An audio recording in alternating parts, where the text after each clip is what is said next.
राधे राधे बच्चों, आप सभी का स्वागत है अपने YouTube चैनल जीओसी कक्षा में। और आज हम शुरू करने जा रहे हैं इनऑर्गेनिक केमिस्ट्री का नेक्स्ट चैप्टर, जिसका नाम है कोऑर्डिनेशन कंपाउंड्स। बेटा ये चैप्टर काफी इंपॉर्टेंट है अपने आप में। ढेर सारे क्वेश्चंस यहाँ से पूछे जाते हैं आपके एग्जाम में, चाहे वो बोर्ड एग्जाम हो, चाहे नीट हो या जेई हो या फिर कोई भी कॉम्पिटिटिव एग्जाम हो, जैसे सीयूटी की बात करते हैं। तो जहां पर भी आपके पास इनऑर्गेनिक केमिस्ट्री का कोऑर्डिनेशन वाला चैप्टर आएगा, वहां से ढेर सारे क्वेश्चन यहां पर आते हैं बेटा। तो हम लेक्चर करने से पहले, लेक्चर को स्टार्ट करने से पहले, चैप्टर को स्टार्ट करने से पहले मैं ये बोलना चाहूंगा बेटा, आप सभी को बैठ जाइए आप अपने पेन और कॉपी के साथ और ऐसे ही नोट्स मेरे साथ बनाइए जैसे मैं बना रहा हूं बेटा। नोट्स काफी इंपॉर्टेंट है क्योंकि नोट्स ऐसे कोटा जैसे बहुत इंपॉर्टेंट नोट्स होने वाले बेटा। सारे क्वेश्चन इन्हीं नोट से आएंगे, एक भी क्वेश्चन नोट से बाहर नहीं आएगा। ये मैं तुम्हें इस बात की गारंटी या दावा करता हूं कि आपके एग्जाम में एक भी क्वेश्चन जो है नोट से बाहर नहीं आने वाला है। बस आपको नोट्स अच्छे से पढ़ने हैं, यही नोट्स बार बार पढ़ने हैं और अच्छे से पढ़ने हैं, फिर आप क्वेश्चन कहीं से भी लगा सकते हैं। इस चीज की मैं गारंटी देता हूं कि आप उन क्वेश्चन को बहुत आसानी से, बहुत इजीली कर दोगे, चाहे कहीं किसी भी बुक से क्वेश्चन लगाओगे। पर नोट्स ये पढ़ने बेटा जो मैं पढ़ा रहा हूं यहां पर, तो ध्यान से सुनना। आज हम शुरू कर रहे हैं अपना lecture number 1, general introduction of coordination chemistry या फिर कोऑर्डिनेशन कंपाउंड का जनरल इंट्रोडक्शन के बारे में हम पढ़ेंगे लेक्चर 1 में। तो चलिए शुरू करते हैं अपना लेक्चर, जिसमें हम बात करेंगे बेटा जनरल इंट्रोडक्शन, यानी कोऑर्डिनेशन कंपाउंड के बारे में। अगर जनरल इंट्रोडक्शन हम लेना चाहें तो सबसे पहले मैं ये देख लेता हूं कि यहां पर अपने पास कोऑर्डिनेशन, सबसे पहला टॉपिक यहां पर होगा बेटा कोऑर्डिनेशन केमिस्ट्री, ठीक है ना। कोऑर्डिनेशन केमिस्ट्री सबसे पहला टॉपिक ये है अपने पास, कोऑर्डिनेशन केमिस्ट्री कि कोऑर्डिनेशन कंपाउंड्स अगर मैं पढ़ रहा हूं तो ये कोऑर्डिनेशन केमिस्ट्री क्या चीज है, इसके अंदर क्या क्या चीजें हैं, तो वो हम जान लेते हैं सबसे पहले। तो टॉपिक रहेगा सबसे पहले अपने पास कोऑर्डिनेशन केमिस्ट्री। तो कोऑर्डिनेशन केमिस्ट्री क्या होती है बेटा? अगर कोऑर्डिनेशन केमिस्ट्री की मैं बात करता हूं तो वैसे तो ये क्लास 12th में इनऑर्गेनिक केमिस्ट्री के अंदर डाला हुआ चैप्टर है, लेकिन अगर हम हायर स्टडी कभी करते हैं तो कोऑर्डिनेशन कंपाउंड्स या फिर कोऑर्डिनेशन केमिस्ट्री के अलग से ब्रांच बन जाती है, ठीक है ना। जैसे अपने पास जो है क्लास 12th तक हम केवल 3 ब्रांच के बारे में केमिस्ट्री के पढ़ते हैं। कौन कौन सी? फिजिकल, इनऑर्गेनिक एंड ऑर्गेनिक, ये 3 ब्रांच के बारे में पढ़ते हैं। लेकिन जब हायर स्टडी हम कभी करते हैं, है ना, तो हायर स्टडी में फिर ये कोऑर्डिनेशन जो चैप्टर अपने पास यहाँ पर कोऑर्डिनेशन कंपाउंड जो है क्लास 12th में इनऑर्गेनिक केमिस्ट्री के अंदर डाला हुआ है, वो फिर अलग सी ब्रांच केमिस्ट्री की बन जाती है, ठीक है ना। इसका मतलब ये कोऑर्डिनेशन केमिस्ट्री एक केमिस्ट्री की एक अलग ब्रांच है, ठीक है बेटा। यानी कि हम अगर 12th क्लास की बात करें तो कोऑर्डिनेशन कंपाउंड तो बेटा इनऑर्गेनिक केमिस्ट्री के अंदर डाला हुआ है, यानी कि उसी में हम बात करते हैं कि भाई ये इनऑर्गेनिक का चैप्टर है। लेकिन ये इनऑर्गेनिक का चैप्टर वैसे होता नहीं है, ये चैप्टर क्या, ये अपने पास पूरी ब्रांच ही अलग होती है। कोऑर्डिनेशन केमिस्ट्री की पूरी ब्रांच ही अलग होती है जब हम कहीं हायर स्टडी करते हैं तब। तो समझते हैं कोऑर्डिनेशन केमिस्ट्री होती क्या है। तो कोऑर्डिनेशन केमिस्ट्री की मैं वहीं से शुरुआत करता हूं कि कोऑर्डिनेशन केमिस्ट्री यानी कि अगर मुझे कोऑर्डिनेशन कंपाउंड पढ़ना है तो इससे पहले मैं ये जान लूं कि कोऑर्डिनेशन केमिस्ट्री क्या होती है, कहां से आई है और कैसा होता है, ठीक है ना बेटा।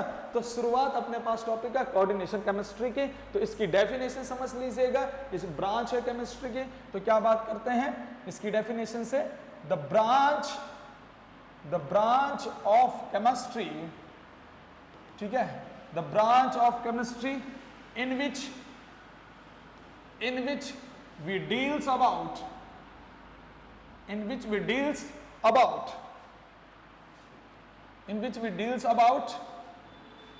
coordination compounds, जिसमें हम कोऑर्डिनेशन कंपाउंड्स के बारे में पढ़ते हैं। या फिर हम क्या बोल सकते हैं, इन कोऑर्डिनेशन कंपाउंड को हम बोल सकते हैं बेटा कॉम्प्लेक्स, ठीक है ना। कॉम्प्लेक्स के बारे में पढ़ते हैं या फिर कॉम्प्लेक्स कंपाउंड के बारे में पढ़ते हैं कोऑर्डिनेशन कंपाउंड, या फिर कॉम्प्लेक्स कंपाउंड के बारे में हम पढ़ते हैं इसमें, ठीक। तो हम बात कर रहे हैं कि कोऑर्डिनेशन केमिस्ट्री क्या है। केमिस्ट्री की एक ऐसी ब्रांच है, केमिस्ट्री के एक ब्रांच है, यानी केमिस्ट्री की एक शाखा है, जिसमें हम पढ़ते हैं किसके बारे में, जिसमें हम डील करते हैं या स्टडी करते हैं किसके बारे में, कोऑर्डिनेशन कंपाउंड्स। कोऑर्डिनेशन कंपाउंड को ही कॉम्प्लेक्स कंपाउंड भी हम बोलते हैं, यानी कि जिसमें हम कॉम्प्लेक्स कंपाउंड के बारे में पढ़ते हैं, उस ब्रांच को केमिस्ट्री की हम क्या कहते हैं, कोऑर्डिनेशन केमिस्ट्री। अब ये कॉम्प्लेक्स कंपाउंड्स होते क्या है या कोऑर्डिनेशन कंपाउंड होते क्या है, वो तो हमने पूरे चैप्टर में ही पढ़ना है, ठीक है ना।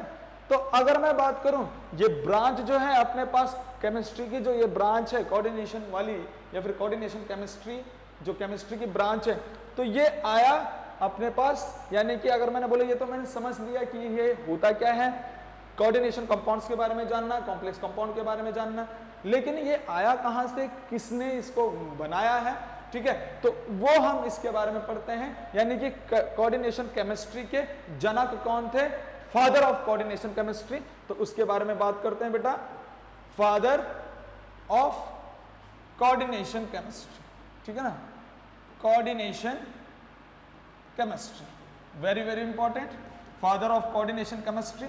कोऑर्डिनेशन केमिस्ट्री के अगर फादर की बात करें तो वो है बेटा अपने पास अल्फ्रेड वर्नर, अल्फ्रेड वर्नर, ये अपने पास अल्फ्रेड वर्नर जो है क्या है, फादर ऑफ कोऑर्डिनेशन केमिस्ट्री। बेटा आगे हम अगर वर्नर थ्योरी भी पढ़ते हैं ना, यहाँ पर कोऑर्डिनेशन कंपाउंड चैप्टर के अंदर अगर हम देखें तो कोऑर्डिनेशन कंपाउंड की 3 थ्योरी होती है, Werner theory, valence bond theory and crystal field theory. तो सबसे पहली थ्योरी वर्नर थ्योरी होती है, तो वही चीज है यहाँ पर वर्नर, है ना। इसी वर्नर ने ये फिर अल्फ्रेड वर्नर ने ही जो है कोऑर्डिनेशन केमिस्ट्री के स्ट्रक्चर के बारे में बात करी, ठीक है ना। इसने क्या किया है, जो कोऑर्डिनेशन कंपाउंड अपने पास होते हैं, उन कोऑर्डिनेशन कंपाउंड की अगर बात करें तो इस कोऑर्डिनेशन कंपाउंड के स्ट्रक्चर, ज्योमेट्री, है ना, के बारे में बात करी है। तो हम इसको फिर जनक मानते हैं किसका, कोऑर्डिनेशन केमिस्ट्री का, ठीक है ना। तो कोऑर्डिनेशन केमिस्ट्री हमारी समझ में आती है कि कोऑर्डिनेशन केमिस्ट्री क्या होती है, केमिस्ट्री की ब्रांच जिसमें कॉम्प्लेक्स कंपाउंड या कोऑर्डिनेशन कंपाउंड के बारे में डिस्कस करते हैं। फादर ऑफ कोऑर्डिनेशन केमिस्ट्री वो कौन है, अल्फ्रेड वर्नर। अगर पूरा नाम याद नहीं रहता तो सिंपल वर्नर याद रख लेना बेटा, यानी ये फिर ए वर्नर याद रखना या फिर वर्नर याद रख लेना। ये अपने पास यहां से एक जनरल सी बातें थी, भाई कोऑर्डिनेशन केमिस्ट्री क्या होती है, उसके फादर कौन है, ये चीज। अब ये कोऑर्डिनेशन केमिस्ट्री या फिर कोऑर्डिनेशन जो कंपाउंड वाला चैप्टर अपने पास है, वो इसी कोऑर्डिनेशन केमिस्ट्री के अंदर हमने पढ़ना है, ये चैप्टर के अंदर पढ़ना है कोऑर्डिनेशन कंपाउंड्स। अब हम बात करते हैं कि ये कोऑर्डिनेशन कंपाउंड आए कहां से, तो उसमें हम समझ लेते हैं, ये ध्यान से सुन लेना। यहां पर मैं स्टार बात डाल रहा हूं बेटा, अपने पास क्या होते हैं, मॉलिक्यूलर कंपाउंड्स होते हैं, क्या होते हैं, मॉलिक्यूलर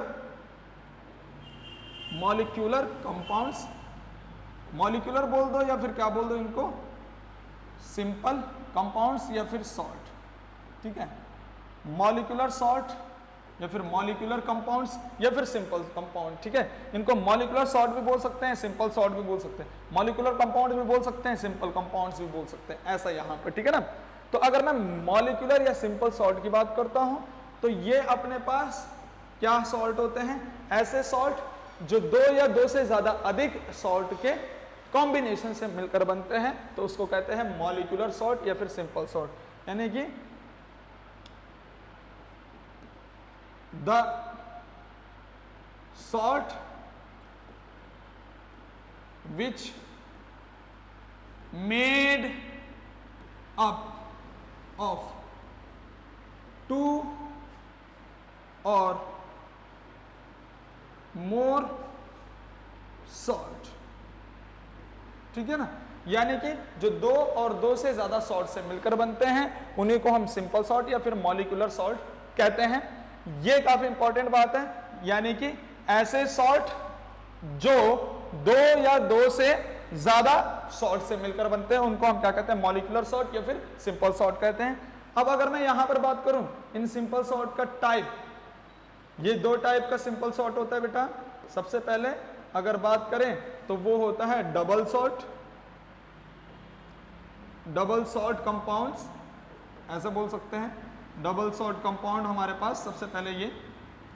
उसके बाद अपने पास आता है कोऑर्डिनेशन कंपाउंड्स, ठीक है ना, उसके बाद आता है कोऑर्डिनेशन कंपाउंड्स,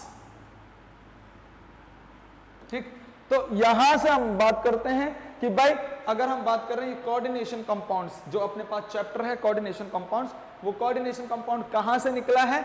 मॉलिक्यूलर कंपाउंड यानी कि सिंपल कंपाउंड या सिंपल सॉल्ट से वहां से निकला है, क्योंकि वो दो प्रकार के होते हैं, वो दो टाइप्स के होते हैं, डबल सॉल्ट कंपाउंड्स और कोऑर्डिनेशन कंपाउंड्स। तो ये हमें इस तरह से जानकारी मिल गई है कि कोऑर्डिनेशन केमिस्ट्री क्या होती है। उसके अंदर अपने पास मॉलिक्यूलर अगर बात करें तो मॉलिक्यूलर कंपाउंड्स या फिर सिंपल कंपाउंड्स या फिर सिंपल सॉल्ट होते हैं, जहां से हमारे पास ये कोऑर्डिनेशन कंपाउंड्स या फिर कोऑर्डिनेशन केमिस्ट्री वाला चैप्टर शुरू होता है। कोऑर्डिनेशन कंपाउंड जहां से निकलते हैं, क्योंकि हमें पता है मॉलिक्यूलर या फिर सिंपल सॉल्ट वाले जो कंपाउंड्स होते हैं वो ऐसे कंपाउंड्स होते हैं जो दो या दो से ज्यादा सॉल्ट से मिलकर बनते हैं, उनको हम क्या कहते हैं? मॉलिक्यूलर या फिर सिंपल सॉल्ट कहते हैं। वो अपने पास दो प्रकार के होते हैं, दो टाइप के, डबल सॉल्ट कंपाउंड्स और कोऑर्डिनेशन कंपाउंड्स। इतने बारे में जान लिए। अब थोड़ा सा हम यहां पर अगर बात करें, इन दोनों को अलग अलग पढ़ते हैं, double salt compound, coordination compounds, ठीक है बेटा। तो अगर मैं बात करूं, चैप्टर तो अपने पास कोऑर्डिनेशन कंपाउंड्स है, लेकिन एक बेसिक से डिफरेंस हमें डबल सॉल्ट कंपाउंड्स और कोऑर्डिनेशन कंपाउंड्स के बारे में पता होना चाहिए। ये हमारे सिलेबस में भी है कि डबल सॉल्ट कंपाउंड और कोऑर्डिनेशन कंपाउंड्स के बीच में क्या डिफरेंस है, केवल डिफरेंस हमने पढ़ना है, बाकी वरना पूरा चैप्टर अपने पास क्या है? कोऑर्डिनेशन कंपाउंड्स का है। तो ये देख लीजिए बेटा, ये छाप लिया। हम नेक्स्ट की तरफ बढ़ रहे हैं, नेक्स्ट पेज की तरफ बढ़ रहे हैं, यानी कि डबल सॉल्ट कंपाउंड और कोऑर्डिनेशन कंपाउंड्स, ठीक है ना। तो अगर मैं नेक्स्ट पेज में देख रहा हूं तो अपने पास नेक्स्ट पेज में जो टॉपिक रहेगा बेटा, double salt compounds, double salt compounds, ठीक है। पहले हम डबल सॉल्ट कंपाउंड्स के बारे में बात कर लेते हैं, ठीक। पहले हम डबल सॉल्ट कंपाउंड्स के बारे में बात कर लेते हैं और फिर उसके बाद कोऑर्डिनेशन कंपाउंड्स के बारे में बात करेंगे। तो डबल सॉल्ट कंपाउंड की अगर बात करें, डबल सॉल्ट कंपाउंड, तो यहां पर जो सबसे पहला अपने पास है डबल सॉल्ट कंपाउंड, वो डबल सॉल्ट कंपाउंड्स होता क्या है बेटा? डबल सॉल्ट कंपाउंड क्या होता है? एक ऐसा कंपाउंड्स होता है जो दो या फिर एक ऐसा अपने पास सिंपल, डबल सॉल्ट कंपाउंड्स क्या है? मॉलिक्यूलर सॉल्ट का या फिर सिंपल सॉल्ट का एक ऐसा टाइप है जिसमें दो या दो से ज्यादा सॉल्ट से मिलकर बनता है, पर उन दो और दो से ज्यादा जो सॉल्ट वहां पर मिलेंगे वो क्या होंगे बेटा? वो क्या होंगे? इक्विमोलर रेशियो में होंगे। इस बात को याद रख लेना। जैसे मैं इसकी डेफिनेशन लिख लेता हूं, आगे बढ़ रहे हैं, यानी कि it is the type of, it is a types of simple या फिर molecular salt compounds, molecular salt compounds, ठीक है ना। ये क्या है? एक टाइप है सिंपल सॉल्ट कंपाउंड्स का या फिर मॉलिक्यूलर सॉल्ट कंपाउंड्स का, ठीक है। Which is made up of, यहां पर हम लिख सकते हैं which is made up of two or more salt या फिर to or more simple salt बोल सकते हैं बेटा, to or more simple salt in equimolar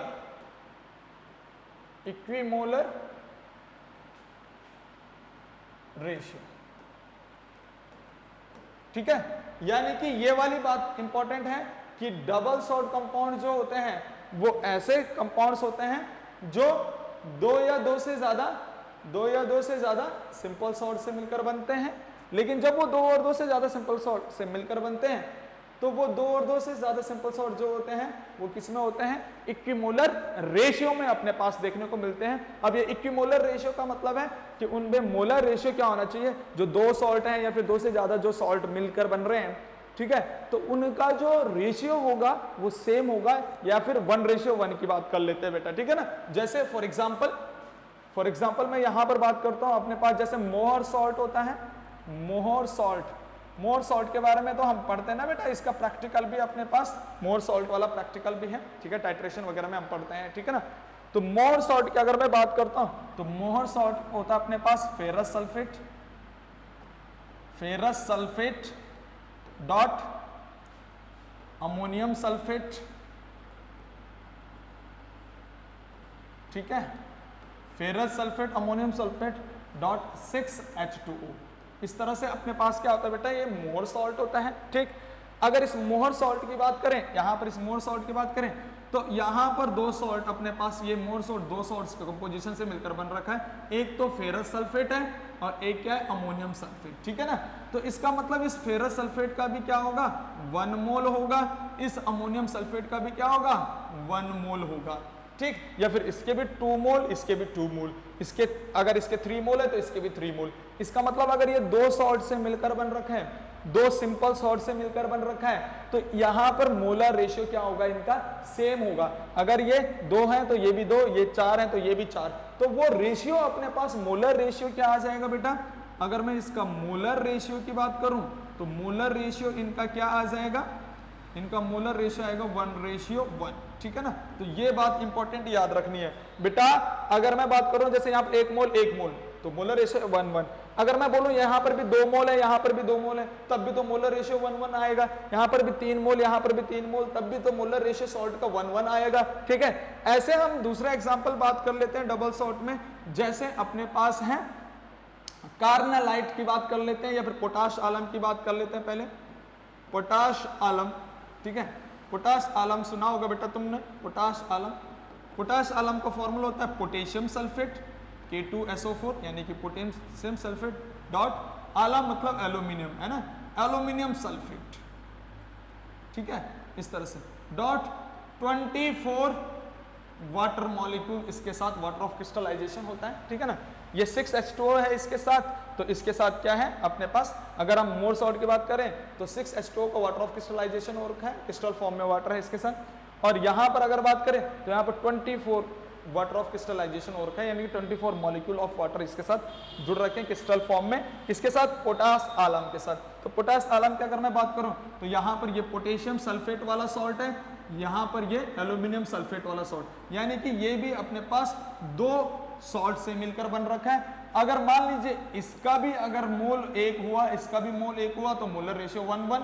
अगर मैंने बोला 2 इसका मोल हुआ तो इसका भी मोल 2 हुआ, तो इन दोनों सॉल्ट का मोलर रेशियो तब भी 1:1, यानी कि इनका भी रेशियो 1:1 रहने वाला है।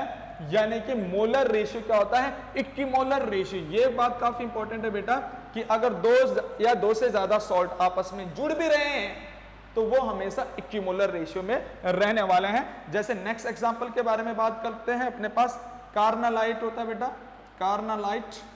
कार्नालाइट अगर बात करें तो कार्नालाइट तो वैसे ओर होता है बेटा अपने पास, इसका ओर होता है ये कार्नालाइट, पोटेशियम और मैग्नीशियम का ओर होता है। तो उसको देख लेते हैं, जैसे अपने पास होता है KCl dot MgCl2 dot 6H2O, इस तरह से। तो अगर यहां पर बात करें तो ये भी अपने पास एक सॉल्ट बना है, डबल सॉल्ट कंपाउंड्स बना है, क्योंकि यहां पर अगर बात करें तो यहां पर जो पोटेशियम क्लोराइड एक सॉल्ट है, दूसरा मैग्नीशियम क्लोराइड दूसरा सॉल्ट है। तो यहां पर अगर बात करें पोटेशियम क्लोराइड मैग्नीशियम क्लोराइड, तो यहां पर भी ये मोलर रेशियो क्या होगा, मोलर रेशियो 1:1, इसका भी क्या होगा 1। तो ये मोलर रेशियो यहां पर क्या रहने वाला है बेटा, ठीक है, 1:1 रहने वाला है, ठीक। तो जितने भी अपने पास डबल सॉल्ट कंपाउंड्स होते हैं तो वो 2 सॉल्ट से मिलकर या फिर इससे भी ज्यादा सॉल्ट से मिलकर बन सकता है, 2 या 2 से ज्यादा सॉल्ट के, सिंपल सॉल्ट के कंबाइन से मिलकर बनेगा या कंबाइन होने पर बनेगा, पर उनका मोलर रेशियो क्या रहने वाला है, सेम रहने वाला है। ये अपने पास डबल सॉल्ट कंपाउंड्स होते हैं, ये बहुत ज्यादा इंपॉर्टेंट बात है बेटा, ठीक है ना। और डबल सॉल्ट कंपाउंड्स के बारे में तो हमने डेफिनेशन इन जनरली ले लिया है, ठीक है। अभी हम इसकी प्रॉपर्टीज भी पढ़ेंगे, लेकिन उससे पहले थोड़ा सा हम ये समझ लेते हैं कि कोऑर्डिनेशन कंपाउंड्स अपने पास क्या होते हैं।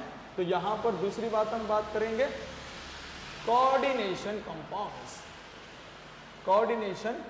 कंपाउंड्स, ठीक है। तो कोऑर्डिनेशन कंपाउंड्स की अगर बात करें तो कोऑर्डिनेशन कंपाउंड्स अपने पास क्या होते हैं, मैं यहां पर बोल रहा हूं कोऑर्डिनेशन कंपाउंड्स भी क्या है बेटा, किसका टाइप है, मॉलिक्यूलर सॉल्ट कंपाउंड्स का या फिर सिंपल सॉल्ट कंपाउंड का ये टाइप भी है, ठीक। लेकिन ये ऐसा कंपाउंड, ये ऐसे सिंपल सॉल्ट से मिलकर बनेगा, देखो ये ऐसे सिंपल सॉल्ट से मिलकर बनेगा जहां पर मोलर रेशियो इक्विमोलर रेशियो नहीं होगा। जैसे अगर मैंने बात करी डबल सॉल्ट कंपाउंड्स की, डबल सॉल्ट कंपाउंड अगर हम बात कर रहे हैं यहां पर सॉल्ट जुड़ तो रहे हैं लेकिन वो इक्विमोलर रेशियो में जुड़ रहे हैं, यहां पर ऐसा तुम्हें इक्विमोलर रेशियो देखने को नहीं मिलने वाला है। तो सबसे पहले अगर मैं यहां पर बात करूंगा तो यही बात मैं यहां पर लिखूंगा कि ये एक टाइप है किसका, सिंपल सॉल्ट या फिर मॉलिक्यूलर सॉल्ट कंपाउंड का टाइप है ना। It is a type of simple या फिर सिंपल और करके क्या बोल सकते हैं, मॉलिक्यूलर सॉल्ट कंपाउंड्स। ये भी क्या है, सिंपल सॉल्ट या फिर मॉलिक्यूलर सॉल्ट कंपाउंड्स का ही एक टाइप है, जो कि अब ये वाली बात यहां से आ जाती है, which is made up of two or more simple salt in non-equimolar ratio, very very important, non-equimolar ratio, ठीक है, ये काफी इंपॉर्टेंट, नॉन इक्विमोलर रेशियो। बेटा दोनों की डेफिनेशन लगभग सेम है, बस यहां पर क्या है, अगर डबल सॉल्ट की बात करें तो वहां इक्विमोलर रेशियो वाली बात आ जाती है, लेकिन यहां पर अगर बात करें तो यहां पर नॉन इक्विमोलर रेशियो वाली बात आती है। जैसे फॉर एग्जांपल अगर मैं कोई कोऑर्डिनेशन कंपाउंड हम बता रहे हैं तुम्हें, ठीक है ना, जैसे मान लीजिए अपने पास ये ले लिया K4FeCN का होल 6 इस तरह से, ठीक है।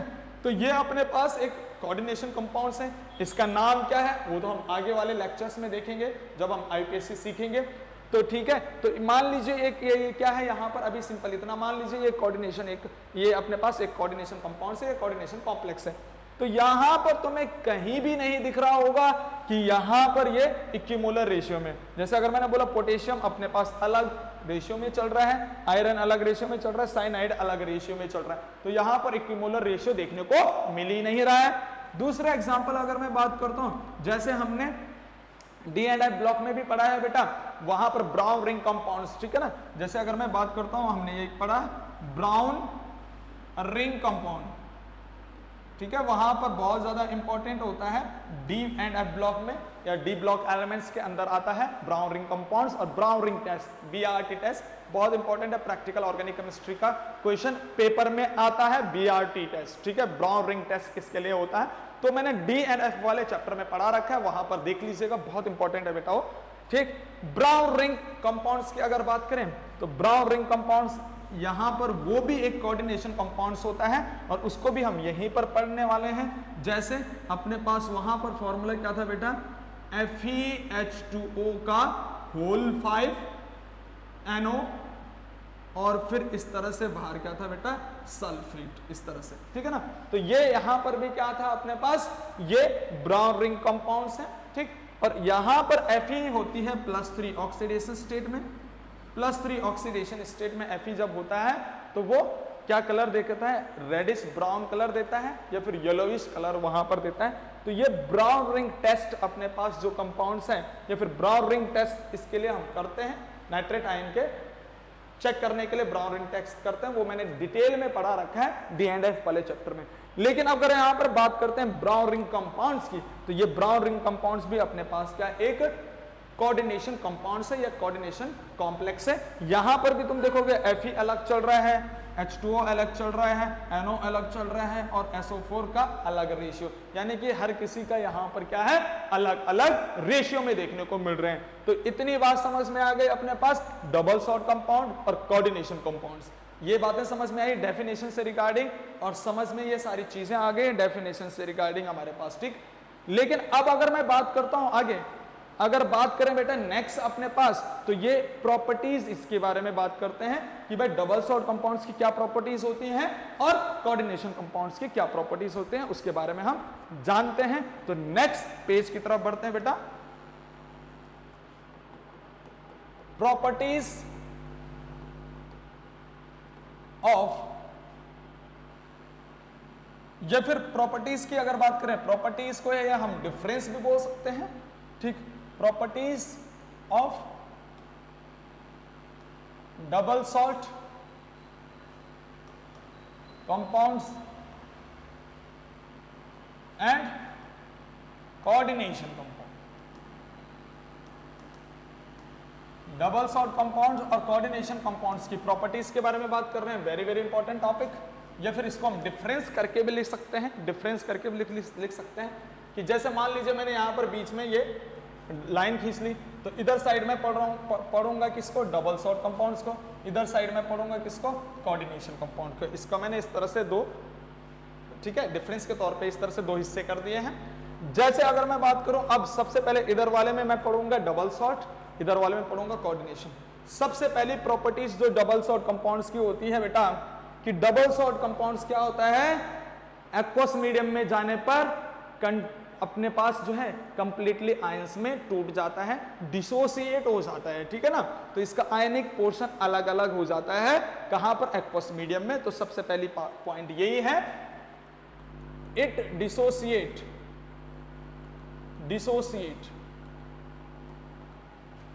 completely, it dissociate completely in aqueous medium, ठीक है। ये एक्वस मीडियम में क्या होते हैं, डिसोसिएट हो जाते हैं कंप्लीटली या फिर 100% डिसोसिएट हो जाते हैं। कंप्लीटली का मतलब होता है कि ये 100% डिसोसिएट हो रहे हैं, ठीक है। 100% क्या होता है, इनका डिसोसिएशन हो जाते हैं। जबकि अगर मैं इधर लिखूं तो ये 100% डिसोसिएट नहीं होते हैं या कंप्लीटली डिसोसिएट नहीं होते हैं, है ना। नॉट डिसोसिएट, यहां पर इस तरह से लिख लेते हैं कि भाई कोऑर्डिनेशन कंपाउंड क्या होते हैं, not dissociate completely, not dissociate completely, ठीक है। नॉट डिसोसिएट कंप्लीटली का मतलब है कि यहां पर 100% डिसोसिएशन नहीं हो रहा है, तो 100% डिसोसिएशन नहीं हो रहा है, तो इसका मतलब क्या है, इसका मतलब क्या है, ये पार्शियल डिसोसिएट हो रहे बेटा, पार्शियल डिसोसिएशन। इनका क्या होता है, पार्शियल डिसोसिएशन होता है। पार्शियल डिसोसिएशन का मतलब है जो 100% ना टूटे, यानी कंप्लीटली ना टूटे, तो पार्शियल डिसोसिएशन में हम बोलते हैं उसको, यानी कि पार्शियली टूट रहे हैं, वो 100% नहीं टूट रहे हैं, ये पार्शियली टूट जाते हैं अपने आयंस में, एक्वस मीडियम में। लेकिन ये 100% टूटेंगे, ये कंप्लीटली टूट जाएंगे एक्वस मीडियम में, ठीक है ना। ठीक, ये बात आती है। अब दूसरी बात अगर मैं समझूं, ठीक है, इन बातों को मैं भी समझाऊंगा एग्जाम्पल देके, पर पहले हम यहां पर इस चीज को देख लेते हैं, दूसरी बात को, इनकी प्रॉपर्टीज को। पहले डिफरेंस या फिर प्रॉपर्टी जो भी बोल दीजिए वो देख लीजिएगा। दूसरी बात यहां पर अगर है कि ये अपनी आइडेंटिटी को लॉस कर देता है एक्वस मीडियम में, lose their identity, lose their identity in aqueous medium. ये एक्वस मीडियम में अपनी आइडेंटिटी को क्या कर देता है बेटा, लूज कर देता है, खो देता है। किस तरह से वो समझेंगे आगे, पर ये अपनी आइडेंटिटी को लूज नहीं करता है एक्वस मीडियम में, ठीक। नेवर लूज देयर आइडेंटिटी, ये अपनी आइडेंटिटी को कभी नहीं खोता एक्वस मीडियम में जाने पर। Their identity in aqueous medium, ठीक है। ये अपनी आइडेंटिटी को कभी भी एक्वस मीडियम में नहीं खोता, ठीक है ना, पर ये अपनी आइडेंटिटी को खो देता है। किस तरह से खो देता है, क्योंकि अगर मैं बोल रहा हूं ये अपने पास, अगर मान लीजिए कोई डबल सॉल्ट कंपाउंड है, ठीक है ना, तो ये कंप्लीटली टूट जाएगा। अगर कंप्लीटली टूट जाएगा तो हर एक आयन अलग अलग हो जाएगा, हर एक आयन अलग अलग हो जाएगा, तो ये अपनी आइडेंटिटी में नहीं रहेगा, इसलिए आइडेंटिटी को खो देगा। लेकिन ये टूट ही नहीं रहा है, यानी कि पार्शियली टूट रहा है, 100% नहीं टूट रहा है। इसका मतलब ये जैसे पहले था वैसे एक्वस मीडियम में भी रहने वाला, तो ये अपनी आइडेंटिटी को नहीं खोता है या अपनी पहचान को नहीं खोता है। उसको एग्जांपल देके हम समझेंगे। पहले नेक्स्ट पॉइंट है तीसरी प्रॉपर्टीज को देखें। वो तीसरी प्रॉपर्टीज है बेटा gives positive test. Positive test, positive test for each ion in aqueous medium. ये एक्वस मीडियम में पॉजिटिव टेस्ट देता है, पॉजिटिव टेस्ट देता है एक्वस मीडियम में। किसके लिए? हर एक आयंस के लिए, हर एक आयंस के लिए, मतलब जिन जिन आयन से वो सॉल्ट बना हुआ है, ठीक। लेकिन अगर यहां बात करते हैं, यहां बात करते हैं तो ये हर एक आयन के लिए पॉजिटिव टेस्ट नहीं देता, ठीक है। तो यहां पर लिखना है नॉट गिव्स पॉजिटिव टेस्ट, ये positive plus be positive test for each ion in aqueous medium, aqueous medium, ठीक है बेटा। तो ये हर किसी आयन के लिए पॉजिटिव टेस्ट नहीं देता है एक्वस मीडियम में, जबकि ये पॉजिटिव टेस्ट दे देता है। बेटा यहां पॉजिटिव टेस्ट होगा, यहां पॉजिटिव टेस्ट की जगह नेगेटिव मत लिख देना, नेगेटिव नहीं होगा, बस पॉजिटिव ऐसा लिखना है कि पॉजिटिव टेस्ट नहीं देता है। नेगेटिव का मत लिख लेना बेटा, ठीक है। नेगेटिव वाली कोई बात नहीं होती। जैसे अगर कोई बच्चे बोलते हैं ना इधर पॉजिटिव टेस्ट तो इधर नेगेटिव टेस्ट, ऐसा मत कर लेना बेटा। यहां पॉजिटिव टेस्ट लिखना है कि ये पॉजिटिव टेस्ट देता है, लेकिन यहां क्या लिखना है, यहां नेगेटिव मत लिख देना, यहां लिखना है नॉट गिव्स पॉजिटिव टेस्ट। ये पॉजिटिव टेस्ट हर एक आयंस की नहीं देता। अब ये पॉजिटिव और पॉजिटिव की बात अगर बात करें, ये चीजें हैं क्या, ये किससे रिलेट हम करते हैं, पर पहले उसके यहाँ पर इन चीजों को समझने के लिए मैं यहाँ पर एक एग्जाम्पल दे रहा हूँ कि जैसे अपने पास डबल सॉल्ट कंपाउंड्स है। ये एग्जाम्पल मैंने तुम्हें डबल सॉल्ट कंपाउंड्स के यहाँ पर दिए हैं, ठीक है ना। तो अगर मैं यहाँ से कोई भी एग्जाम्पल उठा दूं, मान लीजिए मैंने यहाँ से क्या उठाया, कार्नालाइट वाला एग्जाम्पल उठा के देखा, ठीक है। आगे मैं कार्नालाइट वाला एग्जांपल यहां पर देख रहा हूं डबल सॉल्ट में। जैसे अपने पास कार्नालाइट था KCl.MgCl2.6H2, ठीक है ना। और यहां पर एग्जांपल कोऑर्डिनेशन का मैं दे रहा हूं किसका, जैसे मान लीजिए K4FeCl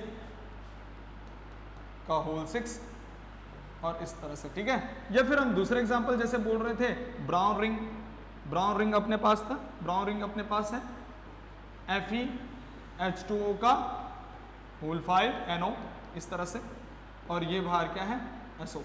तो अभी अगर मैं बात करता हूं बेटा ध्यान से सुनना कि यहां पर अगर मैं बात कर रहा हूं, ये तीनों बातें समझ रहे हैं इस एग्जांपल से। सबसे पहली बात है it dissociate completely in aqueous medium, ठीक है ना।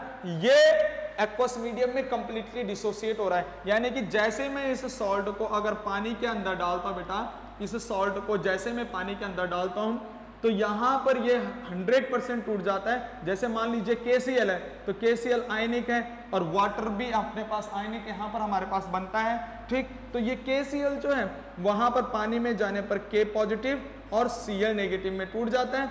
वैसे ही अगर मैं बात करूं तो यहां पर MgCl2 किस तरह से टूटेगा, ये Mg2 पॉजिटिव आयंस में टूट जाएगा और यहां पर बन जाएगा इसका दूसरा Cl का क्या बन जाएगा 2Cl नेगेटिव। तो इसका मतलब है कि जो KCl है वो भी अपने आयंस में टूटा है, MgCl2 वो भी अपने आयंस में टूटा है, यानी कि ये अपने करस्पॉन्डिंग आयंस में डिसोसिएट हो जाते हैं एक्वस मीडियम में। किस तरह से कि जैसे ही मैंने इन सॉल्ट को पानी में डाला तो ये अपने आयंस में टूट गए, अपने करस्पॉन्डिंग आयंस में टूट गए, जिनसे ये मिलकर बने हुए थे उन्हीं आयंस में ये टूट जाते हैं और कंप्लीटली टूट जाते हैं, ठीक है ना। ये 100% टूट जाते हैं, कंप्लीटली टूट जाते हैं। तो ये पहली बात तो समझ में आती है, ठीक। लेकिन अगर वही यहां पर पहली बात समझते हैं कोऑर्डिनेशन की, तो नॉट डिसोसिएट कंप्लीटली, ठीक है, इन एक्वस मीडियम, ठीक। इसका मतलब है ये 100% नहीं टूटते हैं एक्वस मीडियम में, या फिर बहुत कम टूटते हैं। बहुत कम टूटना मतलब पार्शियल टूटना, यानी कि 100% नहीं टूटता है, पार्शियल टूटते हैं। ठीक है, तो अगर ये नहीं टूट रहे हैं, नहीं टूट रहे कहां पर बेटा, ये ब्रैकेट देख रहे हो, ये चीज, ये ब्रैकेट, ये यहां पर ये कैपिटल ब्रैकेट देख रहे हो, इस ब्रैकेट को कहते हैं बेटा कोऑर्डिनेशन कंपाउंड्स। इस ब्रैकेट को ही, मेन चीज ये ब्रैकेट है, इसी ब्रैकेट को हम कोऑर्डिनेशन कंपाउंड्स कहते हैं या फिर कोऑर्डिनेशन कॉम्प्लेक्स कहते हैं। ये पानी पर जाने पर नहीं टूटता है, यानी कि ब्रैकेट के अंदर जो चीजें वो ब्रैकेट के अंदर ही रहेंगी। जो यहां पर ये ब्रैकेट है, ठीक है, यही मेन अपने पास कोऑर्डिनेशन कंपाउंड्स होता है, ये इसी ब्रैकेट को मेन कोऑर्डिनेशन कॉम्प्लेक्स कहते हैं। तो जब हम इसको पानी में डालते हैं तो इस कोऑर्डिनेशन ब्रैकेट के बाहर वाला तो टूट जाएगा। जैसे इधर वाली की अगर बात करूं, ये पोटेशियम है, तो ये पोटेशियम आयन में टूट तो जाएगा, पोटेशियम पॉजिटिव आयंस में टूट जाएगा, लेकिन ये ब्रैकेट के अंदर यानी कि ये Fe और Cn अलग अलग नहीं टूटने वाले हैं। ये टूटेगा किस तरह से, जैसे मान लीजिए ये पोटेशियम अपने पास है, ठीक है, तो पोटेशियम किस तरह से टूटेगा, इस तरह से 4 पोटेशियम है तो 4K पॉजिटिव में टूटेगा, प्लस ये जो डब्बा है, जैसे यहाँ 4 पॉजिटिव चार्ज आएगा, 4K पॉजिटिव, इधर को टूट के तो डब्बे पे आएगा 4 नेगेटिव चार्ज। देखना बेटा, ये जो ब्रैकेट है इस पे 4 नेगेटिव चार्ज आएगा, लेकिन ब्रैकेट के अंदर अगर जो Fe और Cn है वो वैसे ही वैसे रहने वाले हैं, यानी कि FeCN का होल 6। ऐसे ही अगर मैं इसको भी यहाँ पर तोड़ता हूँ, इसको ब्राउन रिंग टेस्ट वाले कंपाउंड्स को तोड़ता हूँ, तो ये डब्बा यहाँ लेफ्ट साइड है, तो यहाँ लेफ्ट साइड ये डब्बा रहने वाला है। ठीक, SO4 किस तरह से टूटता है तुम्हें पता है, SO4 टूटता है बेटा, SO4 2 नेगेटिव में, तो इस डब्बे के ऊपर आ जाता है कितना, 2 पॉजिटिव चार्ज। जब ये राइट साइड वाला 2 नेगेटिव में टूट रहा है तो डब्बे के ऊपर आ जाएगा 2 पॉजिटिव चार्ज। इसका मतलब जो डब्बे के अंदर है FeH2ONO ये टूटने वाला नहीं है, ये ऐसे ही रहेगा, ये ऐसे का ऐसे रहेगा, पहले भी ऐसे ही और पानी में जाने पर भी ऐसे ही रह रहा है। ये जैसे बोले FeH2O का होल 5 और ये NO, ये ऐसे ही रहने वाला बेटा, ये अपने आयंस में नहीं टूटेगा कंप्लीटली, यानी कि पहले भी ये ब्रैकेट ऐसे ही था, पानी में जाने पर भी ये ब्रैकेट ऐसे रहा, यानी कि ये अपने आयंस में नहीं टूटा है, कंप्लीटली नहीं टूटा है। पार्शियली टूटने का मतलब है कि ब्रैकेट के बाहर वाला टूट सकता है, पर ब्रैकेट का बाहर वाला तो अपने पास मेन कंपाउंड्स है ही नहीं। मेन कंपाउंड्स कोऑर्डिनेशन कंपाउंड्स ये ब्रैकेट है, ये ब्रैकेट नहीं टूटता बेटा पानी में डालने पर भी या फिर एक्वस मीडियम डालने पर भी ये कंपाउंड्स नहीं टूटता। इस ब्रैकेट के अंदर का जो आयंस है वो अलग अलग नहीं होते हैं। इसका मतलब है कि बिना पानी में भी, यानी पानी में जाने से पहले भी ये ऐसे ही था, पानी में जाने के बाद भी ये ऐसे ही रहा, तो इसीलिए हमने बोला ये कंप्लीटली नहीं टूटता है। ठीक है बेटा, तो ये पहली वाली बातें समझ में आती हैं, इसकी भी और इसकी भी पहली वाली बातें समझ में आती है। ठीक, दूसरी बात को समझते हैं। ये क्या कर देते हैं, जो डबल सॉल्ट कंपाउंड है, lose their identity in aqueous medium, ये एक्वस मीडियम में जाने पर अपनी आइडेंटिटी को खो देते हैं। जैसे समझना, आइडेंटिटी मतलब अपनी नाम पहचान को खो देते हैं। किस तरह से बेटा, आइडेंटिटी तो खोते, जैसे आधार कार्ड है ना, मान लीजिए, तो अगर मैं बात करूं कि अगर मैंने एक्वस मीडियम में इनको नहीं डाला था तो तब इनका नाम क्या था, यहां पर अगर मैं इसका नाम बोलता हूं तब इसका नाम अपने पास है कार्नालाइट। कॉमन नेम क्या है, ये और है किसका, कार्नालाइट, इस तरह से इसका नाम है। ठीक है, तो कार्नालाइट बोले तो या फिर ऐसा सिंपल पढ़ लीजिए, पोटेशियम क्लोराइड मैग्नीशियम क्लोराइड, इस तरह से पढ़ लें, पोटेशियम क्लोराइड मैग्नीशियम क्लोराइड, ये अपने पास इसका नाम है, या फिर कार्नालाइट पढ़ लेते हैं। लेकिन जैसे इसको एक्वस मीडियम में डाला, पानी में डाला, तो तब क्या पोटेशियम क्लोराइड रहेगा, नहीं, तब पोटेशियम क्लोराइड नहीं रहेगा, तब वो पोटेशियम आयंस में टूट जाएगा और क्लोरीन आयंस में टूट जाएगा।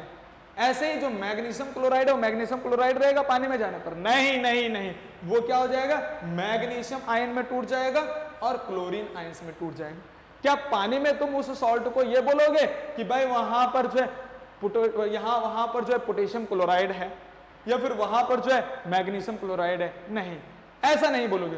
तुम ऐसा बोलोगे कि पानी में पोटेशियम आयन भी है, एक्वस मीडियम में पोटेशियम आयन भी है, मैग्नीशियम आयन भी है और ये क्लोरीन आयन भी है, पर तुम उसका नाम नहीं बोलोगे क्योंकि वो तो टूट गया है, वो अपने आयंस में टूट गया है, डिसोसिएट हो गया। तो जो उसका नाम पहले था यानी कि कार्नालाइट, या फिर जो उसका नाम पहले था पोटेशियम क्लोराइड मैग्नीशियम क्लोराइड, अब एक्वस मीडियम में जाने पर वो नाम नहीं रहा है क्योंकि वो आयंस में टूट गया, अब वो पोटेशियम आयंस या फिर क्लोरीन आयंस या फिर मैग्नीशियम आयन, इस तरह से तुम पढ़ रहे हो, ठीक है बेटा। तो इसका मतलब है इसने अपनी आइडेंटिटी को क्या कर दिया, खो दिया, इसने अपना नाम बदल दिया, एक्वस मीडियम में जाने पर इसने लूज कर दिया अपनी आइडेंटिटी, अपना नेम, ठीक है, इसने ये सारी चीजें लूज कर दी है। पर एक बात याद रखना बेटा, अपनी आइडेंटिटी तो लूज करता है लेकिन प्रॉपर्टीज लूज नहीं करता है, क्योंकि पहले भी यहां पर पोटेशियम है तो आयंस भी पोटेशियम आयन ही रह रहा है, पहले भी क्लोरीन है तो बाद में भी आयंस क्लोरीन आयंस ही रह रहा है। प्रॉपर्टीज लूज नहीं करेगा, केवल आइडेंटिटी लूज करेगा, अपनी पहचान को खोएगा, लेकिन प्रॉपर्टीज तो वही रहेगी ना यार, क्योंकि एलिमेंट पोटेशियम है तो पोटेशियम की प्रॉपर्टीज पोटेशियम ही रहने वाली है, चाहे एक्वस मीडियम में आयनिक में हो चाहे सॉल्ट फॉर्म में हो, इस तरह से, ठीक है। नेक्स्ट अगर बात करें तो नेवर लूज दियर आइडेंटिटी कोऑर्डिनेशन कंपाउंड्स में अगर आए तो इसका दूसरा पॉइंट है कि नेवर लूज दियर आइडेंटिटी, अपनी आइडेंटिटी को नहीं खोता, ये लूज नहीं कर देता अपनी आइडेंटिटी को। वो तुम्हें दिख रहा है कि जैसे भी अगर मैं बात करूं कि एक्वस मीडियम में जाने से पहले भी ये ऐसा ब्रैकेट ऐसे ही था, ये डब्बा ऐसा का ऐसा ही था, ठीक, और एक्वस मीडियम में जाने पर भी वो डब्बा वैसा का ही वैसा ही रहा, यानी कि डब्बे के अंदर की कोई चीजें कहीं नहीं गई, डब्बे के अंदर के आयंस नहीं टूटे, डब्बा रिमेन डब्बा, यानी कि ब्रैकेट रिमेन ब्रैकेट, या फिर बोल सकते हैं coordination compounds remain coordination compounds, यानी कि बिफोर क्या एक्वस मीडियम और आफ्टर एक्वस मीडियम ये डब्बा बिकम्स डब्बा, या फिर डब्बा रिमेन्स डब्बा, ठीक है। आई बात समझ में, डब्बा किसके लिए बोल रहे हैं, कोऑर्डिनेशन कंपाउंड या कोऑर्डिनेशन ब्रैकेट के बारे में बात करते हैं। ये ब्रैकेट एक्वस मीडियम में जाने से पहले भी ऐसे ही, एक्वस मीडियम में जाने पर भी ऐसा ही है। इसका मतलब है इसका नाम तो नहीं बदला ना, ये डब्बा नहीं बदलेगा तो इसका नाम भी नहीं बदलेगा, चाहे हम एक्वस मीडियम की बात करें चाहे एक्वस मीडियम से पहले की बात करें, उसके अंदर वही है। यहाँ पर आयरन और साइनाइड, यहाँ पर भी आयरन और साइनाइड, यहाँ पर FeH2O का होल 5 NO, यहाँ पर FeH2O को होल 5 NO, यानी कि अपना वो वही नाम रखने वाला है, यानी कि वो बदलेगा नहीं एक्वस मीडियम में जाने पर भी। तो ये बात भी समझ में आ जाती है, 2 पॉइंट समझ में आ जाते हैं। तीसरा पॉइंट सबसे इंपॉर्टेंट है, वो तीसरा पॉइंट इसलिए इंपॉर्टेंट बन जाता है कि यहां पर है गिव्स पॉजिटिव टेस्ट, ये पॉजिटिव टेस्ट देता है हर एक आयंस के लिए, किसमें, एक्वस मीडियम में। बेटा इस पॉजिटिव टेस्ट का मतलब अगर मैं समझता हूं, पॉजिटिव टेस्ट का मतलब है कि ये अपनी प्रेजेंस बताएगा, पॉजिटिव टेस्ट का मतलब यहां पर होता है प्रेजेंस, ठीक है, पॉजिटिव टेस्ट का मतलब होगा प्रेजेंस। इसका मतलब है कि ईच आयन का क्या करेगा, प्रेजेंस बताएगा, किसमें, एक्वस मीडियम में। जैसे मान लीजिए अपने पास ये जो क्या बन रखा है, पोटेशियम क्लोराइड, मैग्नीशियम क्लोराइड और .6H2O, ये कार्नालाइट है। जैसे इसको एक्वस मीडियम में जा रहे हो, यानी कि ये अपने पास किस किस से मिलकर बन रखा है, पोटेशियम, क्लोरीन, मैग्नीशियम, इस तरह से इन चीजों से मिलकर बन रखा है। तो जैसे ये पानी में जा रहा है, एक्वस मीडियम में जा रहा है, तो ये पोटेशियम आयन अलग चले गए, क्लोरीन आयन अलग चले गए, मैग्नीशियम आयन अलग चले गए, इस तरह से। तो क्या जिन आयन से मिलकर ये बना हुआ है वो आयंस 100% तुम्हें एक्वस मीडियम में मिल रहे हैं, देखने को मिल रहा है, तो वो एक्वस मीडियम में तुम्हें देखने को मिलेंगे, यानी कि पोटेशियम आयंस भी तुम्हें एक्वस मीडियम में देखने को मिलेगा, क्लोरीन भी देखने को मिलेगा, मैग्नीशियम भी देखने को मिलेगा। तो अगर मैं बोलूं कि भाई एक्वस मीडियम में बताओ कौन सा आयन है, जैसे मैंने बोला इस सॉल्ट को मैंने डाला है, भाई पोटेशियम क्लोराइड, मैग्नीशियम क्लोराइड को मैंने एक्वस मीडियम में डाल दिया, तो वहां पर पूछूंगा कि बताओ क्या पोटेशियम आयन एक्वस मीडियम में है, तो तुम बोलोगे हाँ पोटेशियम आयन एक्वस मीडियम में है। क्या क्लोरीन आयन एक्वस मीडियम में, हाँ क्लोरीन आयन एक्वस मीडियम में है। क्या मैग्नीशियम आयन एक्वस मीडियम में है, हाँ मैग्नीशियम आयन एक्वस मीडियम में है। क्या क्लोरीन आयन एक्वस मीडियम में है, हाँ क्लोरीन आयन एक्वस मीडियम में। तो इसका मतलब हर एक आयन जिनसे वो सॉल्ट बना हुआ है, हर एक आयन क्या आ गया, एक्वस मीडियम में आ गया, यानी हर एक आयन अपनी प्रेजेंस बता रहा है कि मैंने बोला पोटेशियम आयंस, तो वो बोल रहा हाँ जी मैं भी इस सॉल्यूशन में हूं। तब तक मैंने बोला क्लोरीन आयंस, वो भी बोल रहा हाँ जी मैं भी सॉल्यूशन में हूं, मैं भी एक्वस मीडियम में हूं, ठीक। या फिर अगर मैंने बोला मैग्नीशियम, तो वो भी बोल रहा हाँ भाई मैं भी यहाँ एक्वस सॉल्यूशन में हूं, मैग्नीशियम आयन भी यही बात कर रहा है। तो इसका मतलब है ये जो है हर किसी आयन के लिए पॉजिटिव टेस्ट देता है। पॉजिटिव टेस्ट मतलब ये हर किसी आयन की प्रेजेंस बताता है एक्वस मीडियम में। लेकिन अगर मैंने यहां बात करी कोऑर्डिनेशन की तरफ, तो कोऑर्डिनेशन में क्या बोल रहा है, not gives positive test. Positive test मतलब ये हर किसी की प्रेजेंस नहीं बताएगा एक्वस मीडियम में। जैसे अगर मैंने बात करी बिना एक्वस मीडियम में ऐसे थे बेटा, लेकिन जब एक्वस मीडियम में लेके गया, ठीक, तो एक्वस मीडियम में यहां पर ये पूरे के पूरे तरीके से नहीं टूट रहे, 100% नहीं टूट रहे। तो अगर मैंने बोला क्या वहां पर Fe, जैसे अगर मैं इसकी बात करता हूं तो क्या यहां पर एक्वस मीडियम में डालने पर Fe अलग हो रहा है? क्या वहां पर Cn अलग हो रहा है? नहीं हो रहा है। इसका मतलब अगर मैं वहां पर वहां एक्वस मीडियम में देखूं कि जैसे ये K4FeCN का होल 6 ये अपने पास जो कंपाउंड्स हैं इसको एक्वस मीडियम में डालूं तो वहां पर मैं बोलूंगा भाई पोटेशियम आयन, तो पोटेशियम आयन बोला हाँ जी मैं एक्वस मीडियम में हूं। मैंने बोला वहां पर आयरन या फिर फेरस आयन, क्या वो फेरस आयन अपने पास एक्वस मीडियम में आया? नहीं आया, क्योंकि ब्रैकेट के अंदर का नहीं टूटता बेटा, इस बात को याद रखना बहुत इंपॉर्टेंट है, ये ब्रैकेट के अंदर का नहीं टूटेगा। इसका मतलब अगर मैंने बोला कि भाई फेरस आयन है सॉल्यूशन में तो फेरस यहां पर बोलेगा मिलेगा ही नहीं एक्वस मीडियम में फेरस आयन, ठीक है। Fe2 पॉजिटिव आयन या फिर Fe3 positive ion aqueous medium में नहीं मिलने वाला, यहां पर ये Fe2 positive ion aqueous medium में नहीं मिलेगा। ऐसे मैंने बोला साइनाइड आयन यानी कि Cn, तो क्या वो Cn एक्वस मीडियम में मिलेगा? वो Cn भी एक्वस मीडियम में नहीं देखने को मिलेगा, यानी एक्वस मीडियम में क्या देखने को मिलेगा? केवल और केवल पोटेशियम आयन। ऐसे यहां पर अगर बात करें ब्राउन रिंग टेस्ट की तो यहां पर एक्वस में तुम्हें केवल और केवल सल्फेट आयन देखने को मिलेगा, इसके अंदर नहीं देखने को मिलेगा, यानी Fe यहां पर नहीं मिलेगा, ठीक है। Fe पे जो +3 आयंस है या फिर +3 चार्ज है यानी फेरिक आयंस वो तुम्हें नहीं देखने को मिलेगा, ना तुम्हें एनो आयंस वहां पर नाइट्रिक आयन यहां पर नहीं देखने को मिलेगा। तो वो चीजें अपने पास नहीं देखने को मिल रहा है, ना तो फेरिक मिल रहा है ना नाइट्राइट आयन मिल रहा है, ठीक है ना। तो इसका मतलब है ये हर किसी आयंस के लिए पॉजिटिव टेस्ट, यानी हर किसी आयन की प्रेजेंस नहीं बताएगा किसमें? एक्वस मीडियम में। तो इतनी बातें हमारे पास हो गई है बेटा। इस लेक्चर में हमने ये चीजें तो देख ली हैं। क्या क्या चीजें देख ली? हमने 3 पेज पढ़े हैं बेटा, जिसमें सबसे पहला पेज अगर देखें तो हमने एक जनरल सा इंट्रोडक्शन यहां पर जो है कोऑर्डिनेशन केमिस्ट्री का लिया है, कोऑर्डिनेशन केमिस्ट्री की डेफिनेशन, उसके फादर, फिर हमने बोले ये कोऑर्डिनेशन केमिस्ट्री या फिर कोऑर्डिनेशन कंपाउंड्स जो चैप्टर अपने पास है ये आया कहां से? तो हमने बोला ये मॉलिक्यूलर सॉर्ट या फिर सिंपल सॉर्ट से आया, ठीक है। वो हमने बोला क्योंकि molecular sort simple sort 2 type के होते हैं, double sort and coordination compounds, तो वहां से निकल के आया। तब जाके अगर मैं आगे बात करता हूं, मैंने इनके बारे में पढ़ा है, डबल सॉर्ट और कोऑर्डिनेशन कंपाउंड्स के बारे में पढ़ा है, इनकी डेफिनेशन से रिगार्डिंग, और अब उसकी आगे पढ़ी है हमने ये प्रॉपर्टीज या फिर डिफरेंस बोल सकते हैं। तो यहां तक हमने कंप्लीट करा है बेटा।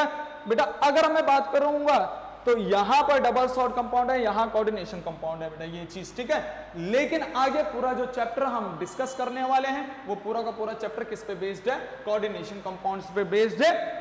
वहां पर अब हमने आगे डबल सॉर्ट कंपाउंड्स नहीं पढ़ने हैं, डबल सॉर्ट कंपाउंड्स का जितनी भी बातें थी वो इधर ही तक थी अपने पास। इससे आगे हमने जो पूरा चैप्टर अपने पास है वो पूरा चैप्टर किस पे बेस्ड है? कोऑर्डिनेशन कंपाउंड पे, क्योंकि तभी हमारा जो नाम था वो अपने पास इस तरह से कोऑर्डिनेशन कंपाउंड्स चैप्टर का नाम है।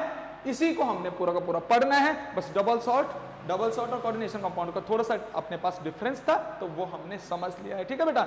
ये वाला लेक्चर में हमने जनरल इंट्रोडक्शन को कंप्लीट कर दिया है। अब जब नेक्स्ट लेक्चर पढ़ेंगे तो वहां नेक्स्ट लेक्चर में हम काफी इंपॉर्टेंट टॉपिक्स को कवर करने वाले, इसके आगे वाली चीजें, और फिर डिटेल में पढ़ेंगे कि अपने पास कोऑर्डिनेशन कंपाउंड, कोऑर्डिनेशन केमिस्ट्री क्या होती है। बेटा इतनी बातें समझ में आई? कोई डाउट नहीं? ठीक है, तब मिलते हैं बेटा नेक्स्ट लेक्चर में। तब तक के लिए आप सभी के धन्यवाद।